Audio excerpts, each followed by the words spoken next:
ನೋಡಿ, ಮಹದಾಯಿ ಎಲ್ಲಿ ಖಾನಾಪುರ ತಾಲೂಕದಲ್ಲಿ ಹುಟ್ಟಿ ಈ ಭಾಗದಲ್ಲಿ ಉತ್ತರ ಕರ್ನಾಟಕದ ಸಂಪೂರ್ಣ ಭಾಗದಲ್ಲಿ ಅಪ್ ಟು ಹುಬ್ಳಿ ಧಾರವಾಡ ಇವ್ರಿಗೆಲ್ಲ ಕುಡಿಯೋಕೆ ನೀರು, ಬಾಗಲಕೋಟೆ ಜಿಲ್ಲೆ ಆಗಿರ್ಬೋದು, ಎಲ್ಲಕ್ಕೂ ಕೂಡ ಒಂದು ಜೀವನಾಡಿ ಅಂತ ನೀವೇ ಹೇಳಿದ್ರಿ.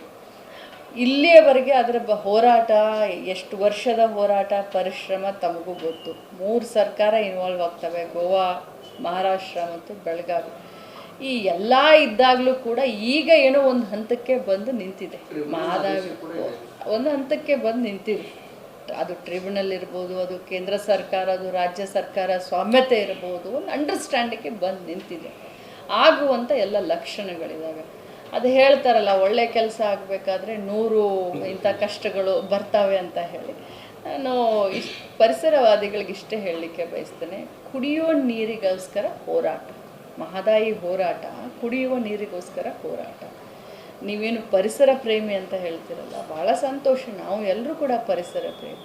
ಮನುಷ್ಯ ಇದ್ದಾಗಲೇ ಪರಿಸರವನ್ನು ಬದುಕಿಸ್ಲಿಕ್ಕೆ ಸಾಧ್ಯ. ಇದು ಮನುಷ್ಯರ ಜೀವನದ ಪ್ರಶ್ನೆ, ದನಕರಗಳ ಜೀವನದ ಪ್ರಶ್ನೆ, ಕುಡಿಯುವ ನೀರಿನ ಪ್ರಶ್ನೆ.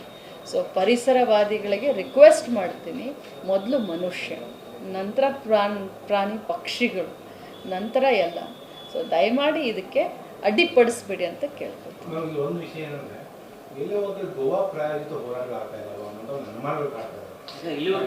ಯಾಕಂದರೆ ಈ ಕರ್ನಾಟಕ, ಮಹಾರಾಷ್ಟ್ರ, ಗೋವಾ 3 ರಾಜ್ಯಗಳ ಮಧ್ಯೆ ರೆಸಾರ್ಟ್ ಮಾಲೀಕರೇ ಈ ಒಂದು ಹೋರಾಟದ ಮುಂಚೂಣಿ ವಹಿಸ್ತಾ ಇರ್ತಕ್ಕಂಥದ್ದು.